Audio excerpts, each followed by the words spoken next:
Well, so much for Solyndra. Take a listen. I think we should have 500 million more solar panels by the end of my first term. 500 million. Hillary Clinton doubling down on President Obama's green energy agenda. She wants to push more renewable power if she becomes president. But, Steve, you say we already know how these investments turn out.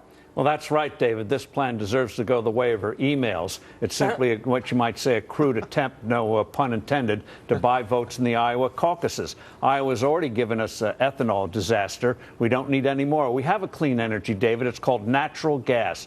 Let us produce more of that. Yeah, but it's carbon, and they don't like carbon energy. Bruce, we have spent $150 billion on green projects since 2009 with this president. Hillary wants to spend a whole lot more. Look at how much we've gone in renewables. In 2009, 8.1% of our energy came from renewables. In 2014, 9.8%. Was it worth the $150 billion that taxpayers had to pony up?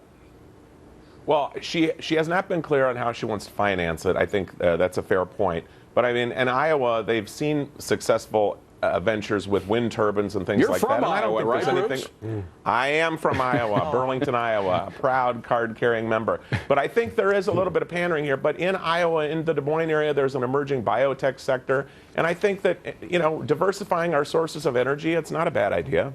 All right. But, EMAC, again, you look at the sort of pathetic little jump that we've had in renewables with all this money that taxpayers have spent. And we haven't talked about all of the projects that went bust, that went bankrupt, like Solyndra. Yeah, $500 million at Solyndra. And we're now finding out that Solyndra actually misled and lied on their applications for federal loans. Wow, that was a big deal. You know, the thing with this plan is the panels could become as obsolete as sewing machines. And by the way, under Hillary Clinton, her State Department said that the Keystone pipeline would not add to climate change or worsen climate change. So why not go that route, too? Mike, the last time the government was on the cutting edge of anything, I think, was the Apollo program, where we sent a man to the moon. Now, we did it successfully. Many people said it was a government project, but it doesn't seem we're getting the same traction with the renewables. David, what credentials does Hillary Clinton have that would make her think she has any clue as to the amount of solar panels this country should have? I'll give you the answer. It's zero. She knows nothing about it. I thought that was a rhetorical question. Yeah. Why would we trust the energy industry in a woman who can't keep track of emails, has never worked in the private sector, and is clueless about where energy comes from, how it's used, and what smart investors have decided are going to be the future of energy? Well, Bill, particularly since she's running against another woman, Carly Fiorina, who's been in the technical sector, knows it much better than she does, and is not in favor of this plan. Well, her plan essentially is to tax the middle class and hand the proceeds to green billionaires like Elon Musk and Al Gore. Now, I don't think those fat cats need any more of my money, and I especially don't think that the Clinton Foundation needs any more kickbacks. And that's a great point that Bill brings up, John, which is the crony capitalism we talked about and criticized here so often. It's just so encouraged when you have these big projects, these big major ideas that these politicians get. Absolutely. You know, Hillary promotes this idea that she's a future-seeing politician, yet she wants an energy source that last mattered in the 12th century. The reality is that if solar energy made sense, it wouldn't need federal funding in the first place. It would need no encouragement from politicians. The fact that she's encouraging it means that the markets don't want it. And, Steve, the government has lied, or at least told untruths. I don't know if they were conscious lies. But I hold in my hand a newspaper from 2012, a Wall Street Journal piece, a news piece where they really investigated some of these government wind projects. This was one for $4.3 billion that the White House claimed employed 7,200 people.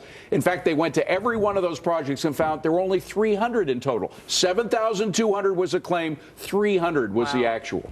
Well, that's typical of cronyism, where it doesn't matter what you do. All you have is the political connections, and then you get rich, and the taxpayers get poor, and the country's impoverished. Case closed. Bruce, you're against crony capitalism. You don't like crony capitalism. You share that dislike with the rest of us. Doesn't this kind of project lead to more of it? I think what we need to know is how is she going to pay for it? I mean, in Iowa, we know the farmers get big subsidies. I mean, if you can find a way to pay for it and maybe reduce farm subsidies on landowners that are gaining huge returns on that. I think it needs to be paid for. That's but what she's not Emac, we clear know about. how it's paid for. $150 billion from us, the taxpayers, in the past 6 years. Yeah, Hillary Clinton and these types of politicians are very, again, always good at spending other people's money. The Washington Post did a deep dive into the President Obama's green technology and green renewable programs and found politics at every level. It was memos and internal emails. So it is crony capitalism on steroids. But Mike, Hillary never mixes politics with personal business, does she? Correct me if I'm wrong. I mean, maybe I missed something. I don't know. That's one of the best lines you've had in a long time, David. That's great. My buddy Bruce keeps saying it depends on how we're going to pay for it. Even if we had a $1 zillion windfall, we shouldn't spend a dime on it because of exactly what John Tabney said. If the markets want it, there's plenty of money out there to invest in it. Let them decide. Why does she think that as an individual, she knows better than thousands and thousands of free market experts as to where our future lies? Because she's always been in the public sector. She hasn't been in the private sector. That's why. I mean, the one time she was defending an SNL that went bust, but that's a whole nother story. Gang, thank you very much. The Cash It In Gang getting ready to roll at the bottom of the hour. Eric, what do you got?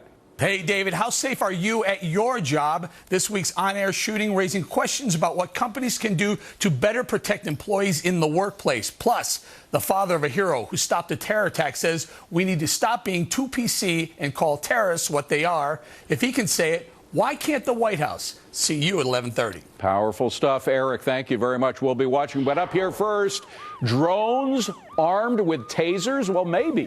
One state now allowing police to arm drones with, quote, non-lethal weapons. But could all that backfire on citizens and taxpayers? That's coming up.